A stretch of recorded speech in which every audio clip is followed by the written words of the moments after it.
Hello and welcome. Today's project is all about an anxiety Q&A. So I took your questions that you sent me, so I want to thank you for sending me your questions, and I want to talk about and answer those questions, but I formulated two really powerful questions in this episode pertaining to health anxiety. So in this episode, I'm asking your questions about health anxiety. And the first one comes from Amy from Montreal. She asked me, I'm new to your channel and the recovery process. It's also difficult for me to understand what I'm going through. Could you explain more about health anxiety? And yes, Amy, I can. And health anxiety for me was this debilitating, controlling disorder that really ran my life. And it really ran my life down into a deep hole. But now I look at it as this rebirth moment in my life. If it wasn't for this deep hole, I'm not sure could I would be in this situation that I am now. Really grateful. I take each day seriously, and I really make the best out of my life. And not only that, but I'm mentally clear. I am more of a social butterfly. I'm solid. I have a firm foundation beneath me wherever I go, more confidence. So, this whole journey is, for me, really a rebirth moment in my life.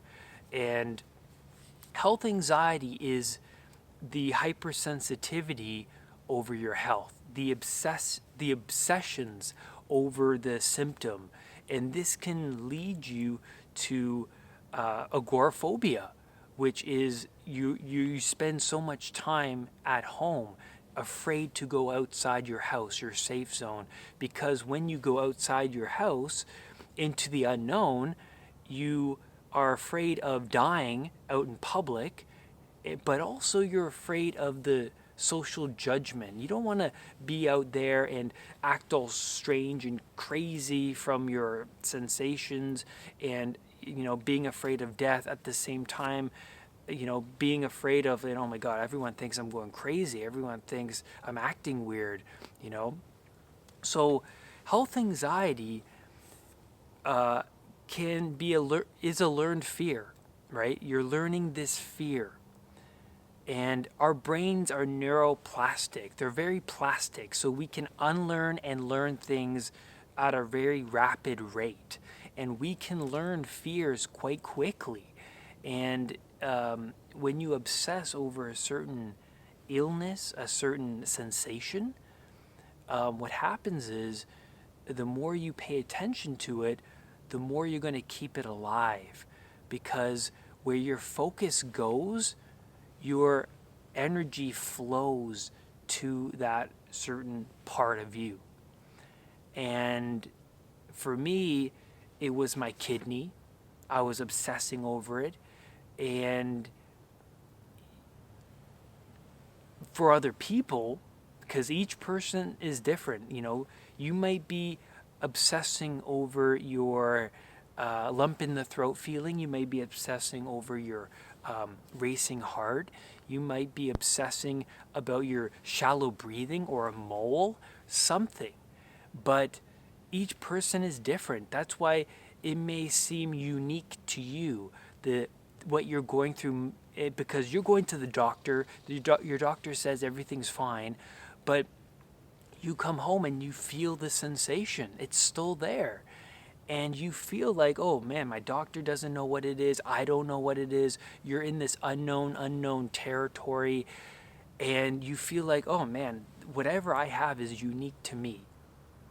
And you feel alone. And this worsens anxiety. So then you go to the forums, then you go to, you go and you cement this fear by remaining in this dependent state. You're dependent on loved ones for reassurance. You're dependent on junk foods or TV or social media, whatever it is, for reassurance. And then this is a vicious cycle. Now, it stems from trauma because it has to start from somewhere. For me, when I was 10 years old, I had my very first panic attack, and the sensations from that panic attack led me to be hypersensitive towards those feelings, because when those feelings came about, it would send me immediately into panic. Now my amygdala, the part of the brain that initiates the fear response, has now associated the sensation to my mortality, a threatening, a life-threatening thing, right? Because when that sensation would come about, my amygdala would be like, oh my God, danger, danger. And so I would panic.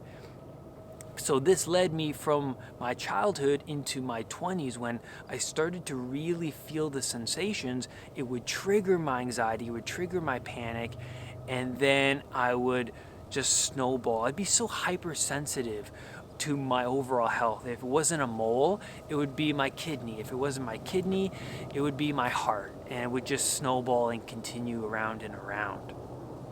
So thank you, Amy, for your question. I hope I answered it and gave you a lot of insight on what you're going through and your health anxiety. The next question comes from Gregory from California. He says, why is it that whenever I leave my house for a walk, my anxiety and panic worsen?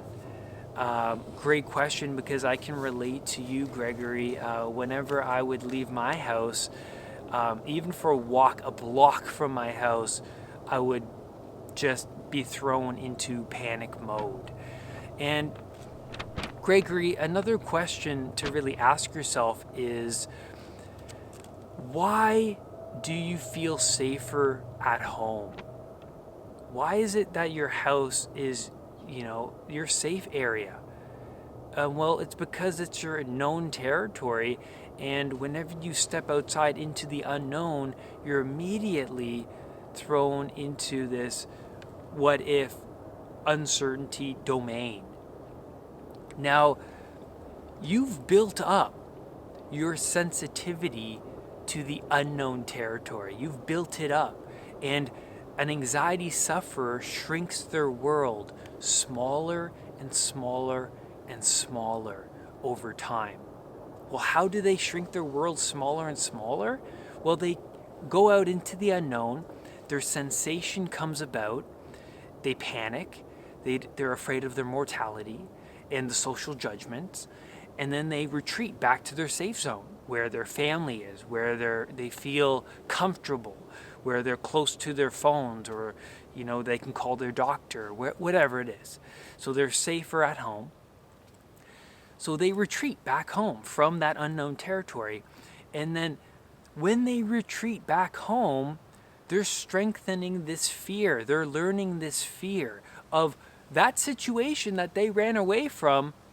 Now their amygdala is like, well, let's not go back there. Brad ran away from there. It's dangerous to Brad. Brad perceived that situation as being life-threatening, and so he doesn't want to go back there. And I'm sure you don't want to go back there. So the more you retreat back home, the more you're building up this sensitivity to the unknown territory. That unknown territory is growing. The monster is growing bigger and bigger. And that's how you perceive the unknown territory. It's a monster. Even though there's no physical bear there or no tiger there, you're acting. The act of running away is the exact same circuitry that you use to run away from a bear. Because if you go into a forest and you see a bear and you run out of there, you're not going to want to go back into a forest, because you're going to be so sensitive. Oh my God, what if I go back hiking and then there's a bear there? What if I go back there and there's you don't want to. You're like, your amygdala's like, let's let's avoid that situation completely. So now that's where agoraphobia builds up. You want to stay in your safe zone. You don't want to go back outside because you're afraid, oh man, I'm going to get that sensation again. I'm going to be in that situation again, and I don't want to be there because it's dangerous. You know, I might die. And so an important question is, when you go for a walk, why do you retreat back home? Well, it's that bear, right? It's that predatory animal. That's how you look at that situation. So when you go for a walk, you step outside, you're going down the road, the sensation triggers panic, but also it's not just the sensation, it can be the environment itself. So if I have a panic attack in a classroom, a situation that resembles a classroom can trigger my panic.